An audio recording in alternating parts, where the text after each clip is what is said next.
రాలేదు. అసలు ఆయనతో చర్చించకుండానే ఏనే నిర్ణయం తీసుకున్నాడా? సో ఏం జరిగింది అసలు?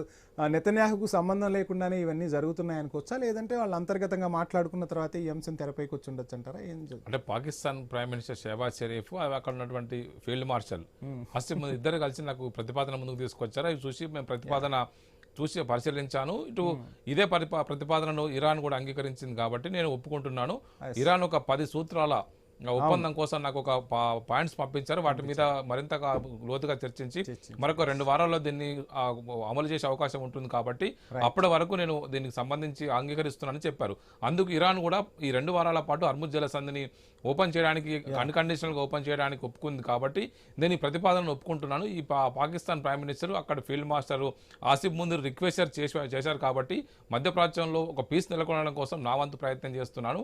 అమెరికా అధ్యక్షునిగా ఒకవైపు మధ్యప్రాచ్యంలో ఉన్నటువంటి ఇటు వివిధ నాటో సంబంధించిన దేశాలకు సంబంధించిన కూటమి నేతగా నేను ఈ ప్రయత్నాలను కొనసాగిస్తున్నానని చెప్పేసి తన ట్రూత్ ద్వారా ట్రంప్ ఈ ప్రతిపాదనలు అయితే చేయడం జరిగింది. కానీ ఇరాన్ పెట్టినటువంటి ఆ 10 షరతులు ఏందన్నది కూడా ఆయన బహిరంగ పరచట్లేదు. ఆ 10 షరతుల్లో ఏమున్నాయి, ఇరాన్ ఏం కోరింది, ఆ ఏం కోరితే ఏం అంగీకరించారనేది ఇప్పుడు బయటికి రావాల్సి ఉంది. అందులోనే ఇరాన్ పెట్టిన కండిషన్స్, ఇప్పుడు కండిషన్స్ అమెరికా పెట్టట్లేదు, ఇరాన్ కండిషన్ పెట్టింది. ఇక్కడ మనం చెప్పాల్సిన విషయం ఏంటంటే ఇరాన్ 10 కండిషన్స్ పెడితే మేము దానికి సానుకూలంగా స్పందిస్తాము, సానుకూలంగా ఆలోచిస్తున్నాను, వాటి మీద షార్ట్అవుట్ చేసి నిర్ణయం తీసుకుంటామని చెప్పేసి అమెరికా అధ్యక్షుడు డొనాల్డ్ ట్రంప్ చెప్తున్నాడు. అంటేనే దీనికి ఒక సంబంధించి ఒక సొల్యూషన్ వెతుకుతున్నట్టుగా మనకు స్పష్టంగా అర్థమవుతుంది. దీన్ని మరింత కాలం ముందుకు తీసుకెళ్లకుండా ఇప్పుడున్న పరిస్థితుల్లో అమెరికా ఈ యుద్ధం నుంచి జాగ్రత్తగా బయటకు రావడం కోసం ఒక ప్యాసేజ్ని వెతుకుతున్నట్టుగా మనకు అర్థమవుతుంది. దానికి హర్ముజ్ జలసంధిని కనుక అమెరికా ఓపెన్ చేయించగలిగితే అంతర్జాతీయ సమాజం ముందు ఏదైతే కాన్ఫ్లిక్ట్ నెలకొని ఉన్నదో అమెరికా ఒక విజయంగా దీన్ని చెప్పుకోనికి అవకాశం ఉంటుంది. కానీ నేరుగా ఇరాన్ రిక్వెస్ట్ చేస్తే అయ్యే పరిస్థితి కంటే కూడా మధ్యవర్తిత్వంగా మధ్య మార్గంగా పాకిస్తాన్ ప్రైమ్ మినిస్టర్ షెహబాజ్ షరీఫ్ ద్వారా అక్కడ ఫీల్డ్ మార్షల్ ఆసిఫ్ మునీర్, ఎందుకంటే ఆసిఫ్ మునీర్ ని ఎక్కువ నమ్ముతాడు. ఆసిఫ్ మునీర్ మొదటి నుంచి కూడా అక్కడ ఉన్న ప్రైమ్ మినిస్టర్ షెహబాజ్ షరీఫ్ కంటే కూడా ఆసిఫ్ మునీరే ఎక్కువగా డొనాల్డ్ ట్రంప్ ఎప్పుడు ఆయన చెప్పినట్టుగా వినే వ్యక్తిగా ఆయనకు పేరున్నది. వాళ్ళు ఏదైతే చేయాలనుకుంటున్నారో అది ఆసిఫ్ మునీర్ ద్వారా చేయాలని భావిస్తూ ఉన్నారు. ఒకవైపు రేపు ఇరాన్ కనుక రేపు మళ్ళీ అనుకున్న పరిస్థితి రంగంలో దిగకపోతే ఇదే పాకిస్తాన్ ని మరి అదే ఇరాన్ పైన ప్రయోగించే అవకాశం లేకపోలేదు. అమెరికా ఆ స్థాయి కూడా వెళ్లే అవకాశం ఉంటుంది. అమెరికా నెతన్యాహు పేరు ఎక్కడా వినిపించట్లేదు. ఏంటి అసలు ఈ చర్చల సారాంశంలో ఆయన చర్చించకుండానే వీళ్ళు నిర్ణయాలు తీసేసుకుంటున్నారా? ఆయనకేం సంబంధం లేదా? అంటే పాకిస్తాన్ మీడియేషన్ చేస్తే ఖచ్చితంగా ఇజ్రాయెల్ ఒప్పుకోదు. ఇజ్రాయెల్ కూడా తన దాడులు మొదలుపెట్టే మొదటి రోజు కూడా ఇటు ఆఫ్ఘనిస్తాన్ ద్వారా ఒకవైపు ఖైబర్ పఖ్తూవాలో, మరోవైపు ఇక్కడ బెలూచిస్తాన్ లో ఇటు పాకిస్తాన్ సంబంధించిన ఆర్మీ రెండు ఒకే రోజు యుద్ధం ఏదైతే రోజు స్టార్ట్ అయ్యే రోజే పాకిస్తాన్ అంతర్గతంగా ఈ 2 రకాల కాన్ఫ్లిక్ట్స్ ఎదుర్కోవాల్సి వస్తుంది. పాకిస్తాన్ కనుక పీస్ఫుల్ గా ఉంచగలిగితే పాకిస్తాన్ ఆలోచన మారొచ్చు, రేపు ఇరాన్ కు అనుకూలంగా మారొచ్చు, లేకపోతే వాళ్ళు కనుక సహాయం చేస్తే రేపు ఇజ్రాయెల్ కి ఇబ్బంది అవుతుంది. గతంలో అంతకుముందు తుర్కియే కావచ్చు, ఇటు పాకిస్తాన్ కావచ్చు, ఇరాన్ కు అప్పుడు నైతిక మద్దతు ఇచ్చి సపోర్ట్ చేశారు. ఆపరేషన్ సింధూర్ లో కూడా ఇప్పుడు తుర్కియే కావచ్చు ఇదంతా కూడా పాకిస్తాన్ సపోర్ట్ చేసి పాకిస్తాన్ కు డ్రోన్స్ సప్లై చేసి భారత్ కు వ్యతిరేకంగా పనిచేసిన పరిస్థితి ఉంది. కానీ అలాంటి తుర్కియే ఇప్పుడు ఈ ఇరాన్ యుద్ధం విషయంలో ఎక్కడ కూడా ఎంటర్ కాలేదు. ఒకవైపు సైనిక పరంగా మొత్తం ఇస్లామిక్ కంట్రీస్ లోనే పాకిస్తాను, తుర్కియా రెండు కూడా బలమైన దేశాలు. ఒకవైపు వైశాల్య పరంగా కావచ్చు, సైనిక పరంగా కావచ్చు బలమైన దేశాలు. ఈ దేశాలే మిగతా మిడిల్ ఈస్ట్ దేశాలన్నిటి కూడా సైనిక శిక్షణ ఇస్తుంటాయి, వారికి అనేక రకాల సాంకేతిక పరిజ్ఞానాన్ని సైనిక పరిజ్ఞానం అందజేస్తూ ఉంటాయి. అలాంటి దేశాలు ఇప్పుడు ఈ వార్ కాన్ఫ్లిక్ట్ లో కామ్గా ఉన్నాయి. ఈరోజు చూసాం, ఈరోజు ఇజ్రాయెల్ ఎంబసీ కార్యాలయం వద్ద తుర్కియాలో అక్కడ ఈరోజు అటాక్ జరిగింది. అక్కడ ఉన్నటువంటి ఈరోజు జరిగినటువంటి షూటౌట్లో ఇజ్రాయెల్ ఎంబసీ కార్యాలయం వద్ద కొంతమంది ఉగ్రవాదులు లోపల ప్రవేశించే ప్రయత్నం చేశారు తుర్కియాలోనే. కానీ దాన్ని ఇమీడియట్గా దాన్ని వాళ్ళు సీజ్ ఫైర్ సంబంధించి వాళ్ళని అంతమొందించి అక్కడ ఉగ్రవాదులను మట్టుబెట్టారు. ఒకే రోజు అనేక రకాల సంఘటనలు అంతర్జాతీయంగా జరుగుతూ వస్తున్నాయి. ఈ సమయంలోనే పాకిస్తాన్ని ముందు పెట్టి అమెరికానే మొత్తం తతంగాన్ని నడిపినట్టుగా కూడా మనకు స్పష్టంగా అర్థమవుతుంది. నేరుగా ఇరాన్తోని చర్చలు చేసినట్టుగా కాకుండా పాకిస్తాన్ మధ్య మార్గంగా వచ్చి పాకిస్తాన్ కోరితేనే మేము చేసినామని చెప్పుకోవడానికి ఒక ఫేస్ సేవ్ అనేది వాళ్ళకి ఉపయోగపడింది పాకిస్తాన్ అనేది. మొత్తంగా ట్రంప్ అయితే ఒకవైపు హార్ముజ్ను తెరిపించడం ద్వారా నేను ఎంతో కొంత ప్రాభవాన్ని చూపించగలిగాను అని చెప్పి చాటుకోగలుగుతూ ఉన్నారు. మరోవైపు ఇరాన్ అసలు ఇప్పుడు ఎట్టి పరిస్థితుల్లోనూ అమెరికాను నమ్మే పరిస్థితులు ఉండవు. సో వ్యూహాలకు పదును పెట్టచ్చు, లేదంటే వాళ్ళు చెప్తున్నట్టుగా సో గ్రౌండ్లోకి ఎంటర్ అవుతారా అంటే యుద్ధం ఆకాశం నుంచి మొదలైంది. ఆ యుద్ధాన్ని నీటి దాకా తీసుకొచ్చి నీటితో పోరాటం చేసి ఇక్కడ వరకు తీసుకురాగలిగింది హర్ముజ్ జలసంధిని దిగ్బంధం చేయడం ద్వారా. సో మొత్తంగా ఒక రకంగా అమెరికాను ఇరుకును పెట్టగలిగింది, ప్రపంచ దేశాల ముందు దోషిగా నిలబెట్టగలిగింది. రేపు ఇంకా ఏమైనా స్టెప్స్ తీసుకునే పరిస్థితులు ఉన్నాయా? లేదు ఇంతటితో ట్రంప్ కూడా ఇప్పుడున్న పరిస్థితుల్లో వెనకడుగు వేయటమే మంచిది, ఇక దొరికిందే ఒక తడువుగా ట్రంప్ ఫుల్ స్టాప్ పెట్టే ప్రయత్నాలు చేస్తారంటారా? ఏం జరగచ్చు? అంటే ట్రంప్ కూడా దీని ఒక సమస్యకు పరిష్కారం ఎత్తుకోవడానికి ఒక అవకాశం దొరుకుతుంది. ఒకవైపు ఇంట్రా బయట నుంచి వస్తున్న ఒత్తిడిని తట్టుకోవడం కావచ్చు, ఒకవైపు ఇమీడియట్ గా అప్పుడు ఇరాన్ లోకి లోపలికెళ్ళి ఇరాన్ పూర్తిగా వీళ్ళు చేజిక్కించుకొని ఇరాక్ లాగా అక్కడ పాలకులను మార్చి ఎలక్షన్స్ పెట్టి వాళ్ళ అనుకూల వ్యక్తులు నిర్మించే పరిస్థితి లేదు. ఏ విధంగా అయితే సద్దాం హుస్సేన్ అప్పుడైతే సద్దాం హుస్సేన్ జీవ ఆయుధాలు తయారు చేస్తున్నారని చెప్పేసి ఏదైతే కాల్స్తోని ఆ లోపలికెళ్ళి ఆయన బంధించి ఆ తర్వాత ఆయన విచారించి ట్రయల్ చేసి ఉరిదీసి ఆ తర్వాత అక్కడ ఉన్నటువంటి పాలకులను వీళ్ళకి అనుకూలంగా మార్చుకొని ఇరాన్లో ఉన్న పరిస్థితి ఇప్పుడు అక్కడ రాదు. ఇరాక్లో వాళ్ళు చేయగలిగి సక్సెస్ అయ్యారు ఇరాక్లో, కానీ ఇరాన్లో ఆ పరిస్థితి లేదు. ఒకవైపు అక్కడ జనం అంతా కూడా వీళ్ళు తొలుత ఏం భావించారంటే ఇమాం ఖొమైనీని వీళ్ళు ఎలిమినేట్ చేయగానే స్థానిక ప్రజలు పెద్ద ఎత్తున తిరుగుబాటు చేస్తారు, వారికి వారే కొత్త నాయకత్వాన్ని ఎన్నుకుంటారు. అందుకోసమే రీసెంట్ గా కొత్త విషయం కూడా చెప్పిండు ట్రంప్, మేము పెద్ద ఎత్తున కూడా మేము ఆయుధాలు పంపించాము, ఆయుధాలను కూడా మేము కుర్దులకు అందజేశాము. ఆ లోపల జరుగుతున్నటువంటి అంతర్గత విప్లవాల సందర్భంగా వారికి కుర్దులు అందజేయకపోవడం వల్లనే ఈ పరిస్థితి తలెత్తింది. కుర్దులు మాకు కొంత మోసం చేశారని చెప్పేసి కూడా కుర్దు నాయకత్వాన్ని కూడా ఆయన తప్పుపట్టాడు. మాట్లాడదాం. సో మన కరెస్పాండెంట్ రాజు జాయిన్ అవుతున్నారు. రాజు, మొత్తంగా చూస్తున్నాం ప్రపంచవ్యాప్తంగా ఇది ఒక శుభ పరిణామమే, గుడ్ మార్నింగ్ అని చెప్పుకోవాలి. సో ప్రపంచ దేశాల్లో ఇప్పుడు ఏ సిచ్యువేషన్లో ఉన్నా మనమైతే అందరికీ కూడా గుడ్ మార్నింగ్ చెప్పాల్సిన పరిస్థితే. సో రాత్రి నుంచి సుదీర్ఘంగా చర్చల్లో కూడా మీరు పాల్పంచుకున్నారు, విశ్లేషకుల అభిప్రాయాలు కూడా విన్నాం. సో మనం ఏదైతే భావించామో సో ఆ దిశగానే అడుగులు పడ్డాయి, రిజల్ట్ కూడా ఆ విధంగానే కనిపిస్తున్న పరిస్థితి. సో ఎలా చూస్తున్నారు రాత్రి నుంచి ఇప్పటి వరకు జరిగిన సారాంశాన్ని?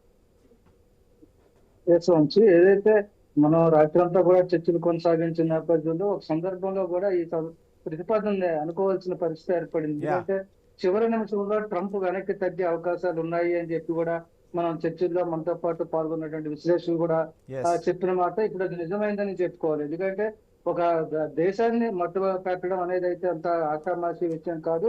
దీనికి ఎన్నో సవాళ్లు ఎదుర్కోవాల్సి వస్తుంది. ప్రపంచ దేశాల నుంచి ఎలాంటి ఒత్తిళ్లు ఉంటాయో అందరికీ తెలుసు. ఈ నేపథ్యంలో ట్రంప్ ఏదైతే దుందుడుగా చేసినటువంటి ప్రకటనను వెనక్కి తీసుకోలేని పరిస్థితుల్లో పాకిస్తాన్ సాయం కోరినట్టుగా అయితే ఇప్పుడు మనం అనుకోవాలి.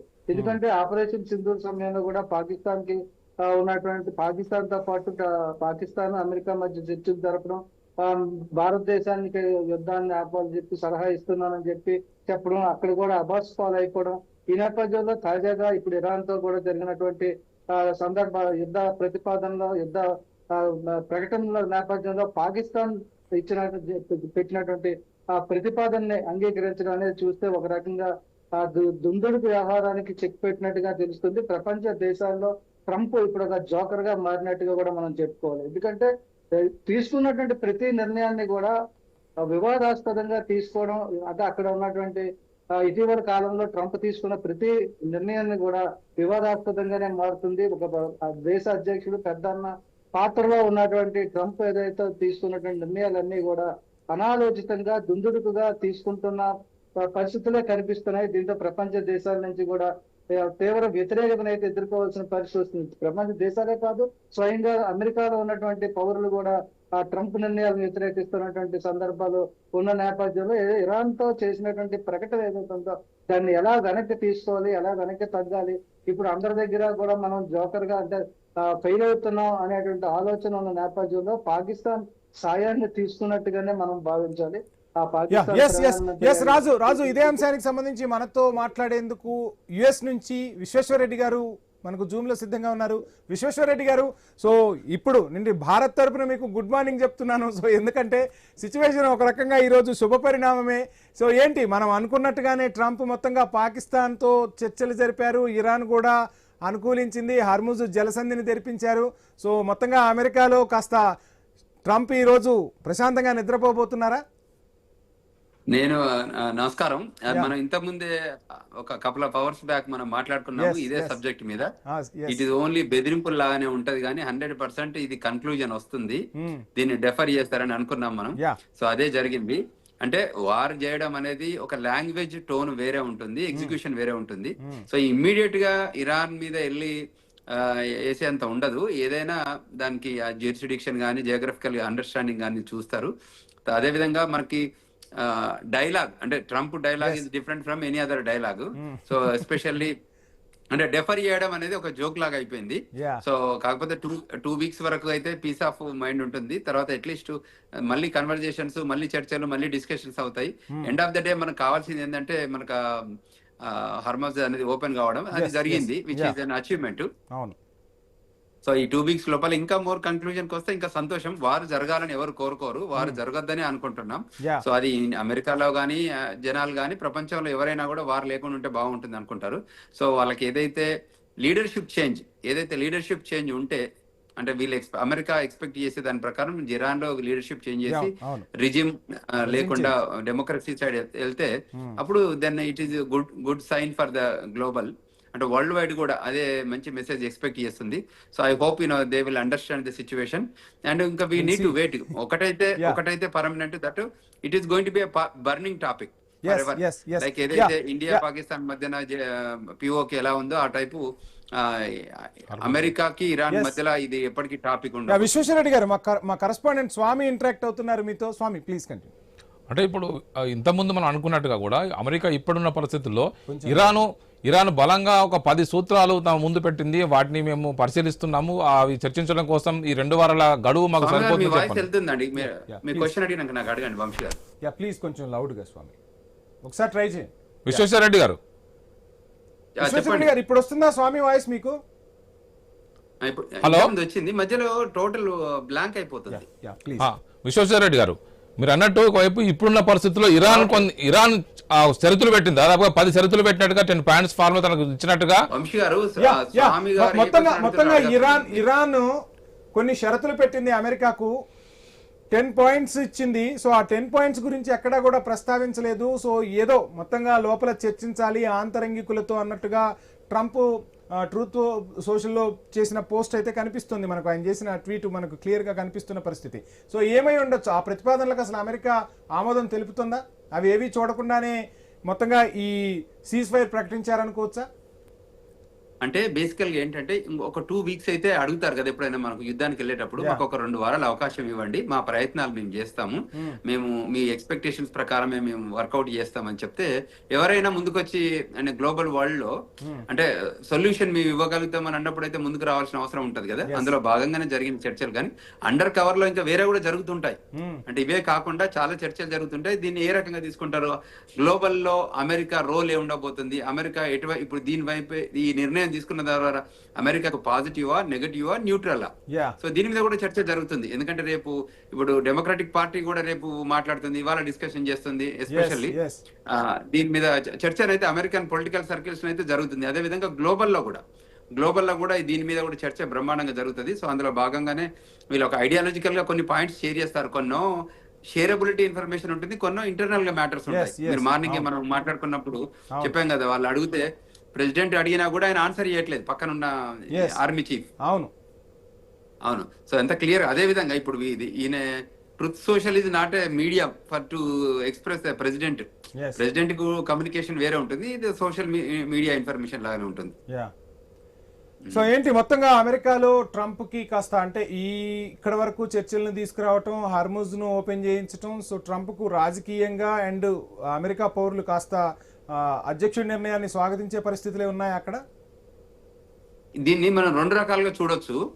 ఇప్పుడు ఏంటంటే ట్రంప్ కూడా ఎంత సీరియస్ గా ఉంటాడో అంటే ఆలోచించడానికి అవకాశం ఇస్తాడని కూడా ఆలోచించుకోవచ్చు. ఇప్పుడు ఇందులో భాగంగా ఇప్పుడు ఎవరైనా ప్రపోజ్ చేసి ఒక 2 వారాలు ఆగమంటే కూడా వినేటట్టే ఉన్నారు కదా ఇక్కడ. అంటే డెసిషన్ మేకింగ్ లో కూడా పాస్ కూడా ఉండబోతుంది. చేసిన కమెంట్స్ పెద్దవిగా అక్కడ చేసిన కమెంట్స్ పెద్దవిగా, అసలు ఆ నాగరికతనే తీసేస్తాను, రేపు తెల్లారేసరికి అసలు ప్రపంచ పటంలోనే ఉండదు, ఇంత పెద్ద లాంగ్వేజ్ ఎందుకు వాడాల్సి వచ్చింది? మీ వాయిస్ మళ్ళీ బ్రేక్ అవుతుంది. మొత్తంగా ట్రంప్ చేసిన కమెంట్స్ ఇప్పుడు ఐఎమ్ ఆడిబుల్ విశ్వేశ్వర రెడ్డి గారు?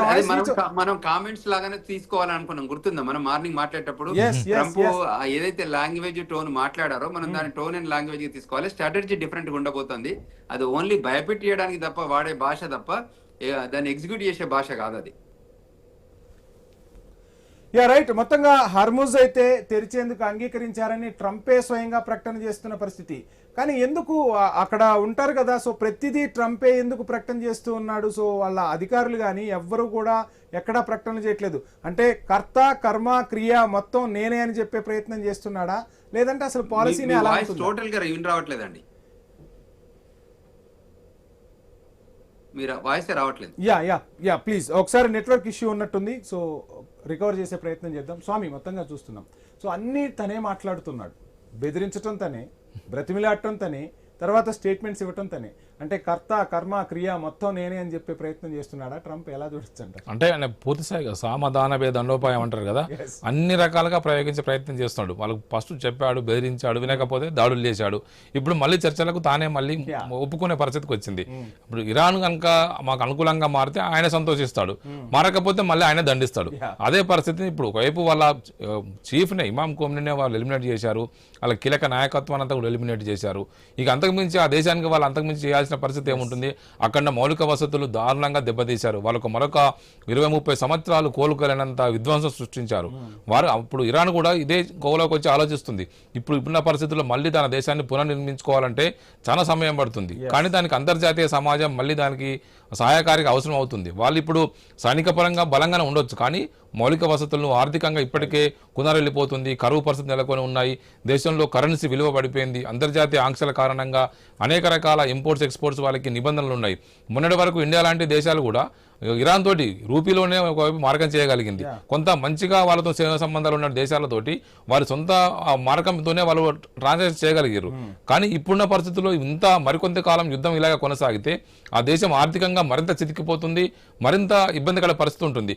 వారికి కూడా ఇది ఒక బ్రీతబుల్ టైం. వారు కూడా ఇప్పుడున్న పోరాడుతూ కొంత ఊపిరి తీసుకునే అవకాశంగా ఈ 2 వారాల సమయం వరకు మిగులుతుంది.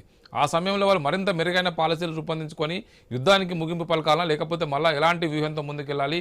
ఒకవైపు అమెరికాతోనైతే ఇప్పుడు సందు కూరింది, నెక్స్ట్ ఇజ్రాయెల్ ఏం చేస్తుంది? ఇజ్రాయెల్ కనుక మునక్కి తగ్గకపోతే అటువైపు యుద్ధం కొనసాగించాల్సిన పరిస్థితి ఏర్పడుతూనే ఉంటుంది. ఒకవైపు ఇజ్రాయెల్ ఒకవైపు ఇటు లెబనాన్ మీద అటాక్ చేస్తుంది, ఎట్ టైం మళ్ళీ ఇటు హౌతీస్తో కావచ్చు, హిజ్బుల్లాతో కావచ్చు, హమాస్తో కావచ్చు, అనేక రకాల ఉగ్ర సంస్థలతో ఏకకాలంలో పోరాడుతూనే ఇటు మళ్ళీ ఇరాన్ పైన అటాక్ చేస్తూ ఉంది.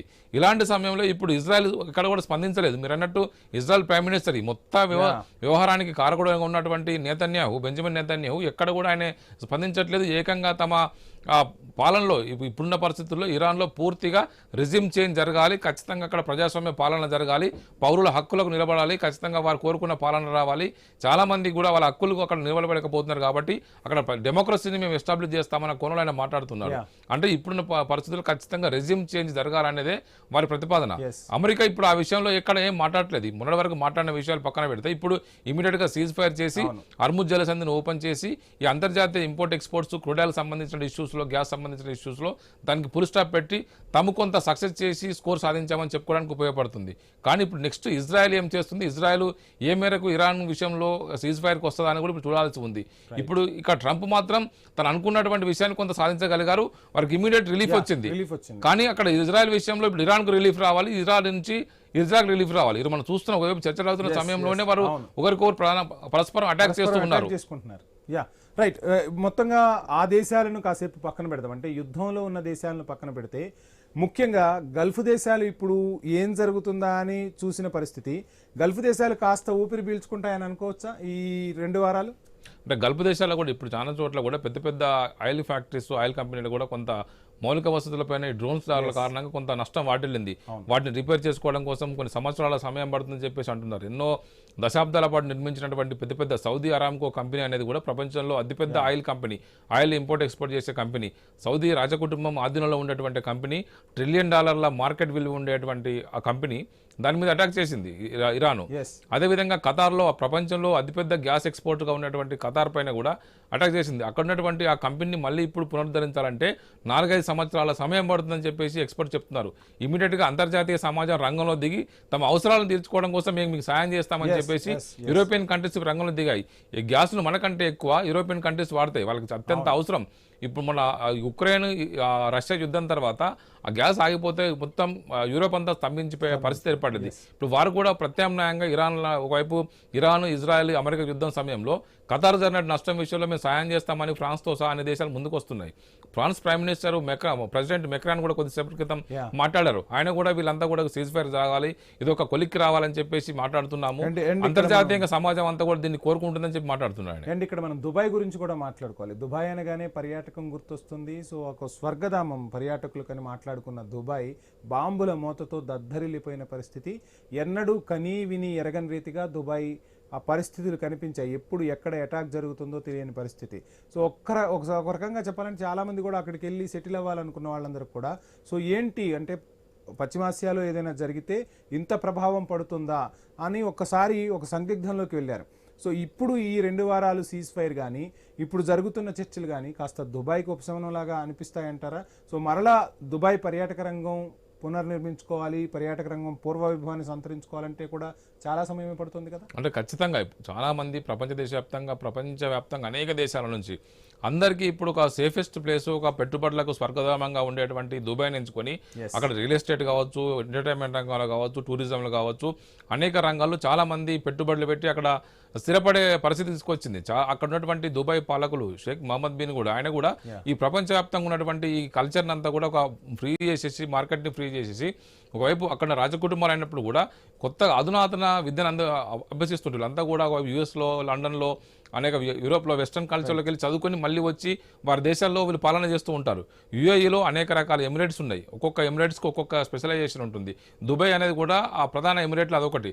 అబుదాబి ఒక ఎమిరేట్ కావచ్చు, ఇక్కడ వీళ్ళొక ఎమిరేట్ కావచ్చు. ఈ ఎమిరేట్ని ప్రధానంగా వాళ్ళు ఏం చేశారంటే దీన్ని టూరిస్ట్ హబ్గా మార్చుకొని ఒకవైపు ఎంతసేపు పెట్రోలియం మీద ఆధారపడి ఉంటాం మనం, రానున్న రోజుల్లో ఇవి అంతరించిపోతే ఆ పరిస్థితి ఏముంటుందని చెప్పి ముందుగానే ఆలోచించి దుబాయ్ని ఒక పెట్టుబడుల డెస్టినేషన్గా మార్చారు. ప్రపంచవ్యాప్తంగా మన భారత్తో సహా అనేక దేశాల నుంచి అక్కడికి వెళ్ళి పెట్టుబడులు పెట్టారు. మన తెలుగు రాష్ట్రాల నుంచి కూడా చాలా మంది ప్రముఖులు అక్కడ పెట్టుబడులు పెట్టారని చెప్పేసి మనం వింటూనే ఉంటున్నాం. ఈ దాడుల తర్వాత చాలా మంది డిఫెన్స్ లో పడిపోయారు. ఒక్కసారి అక్కడ మార్కెట్ విలువలు కూడా కొంత పడిపోయాయి. రానున్న రోజుల్లో అక్కడ మనకు ఎలాంటి రక్షణ లేని పరిస్థితుల్లో ఉంటే మనం ఏ విధంగా అక్కడ మనగలుగుతామనే ఒక చర్చ కూడా కొనసాగింది. మరోవైపు ఇటు సౌదీతో కావచ్చు, మరి ఇటు ఖతారు, బహ్రెయిన్, కువైటు, మస్కటు, ఒమన్, ఈ అన్ని రకాల కంట్రీస్లలో కూడా మన ఇండియన్స్కు ప్రధానంగా అక్కడ పెద్ద మొత్తంలో అక్కడికి వలస వెళ్ళి ఉద్యోగాలు చేస్తారు, వ్యాపారాలు చేస్తారు, స్థిరపడ్డ వాళ్ళు ఉన్నారు. దాదాపుగా 1 కోటి మంది ఈ ప్రాంతంలో నిలబడి ఉన్నారు.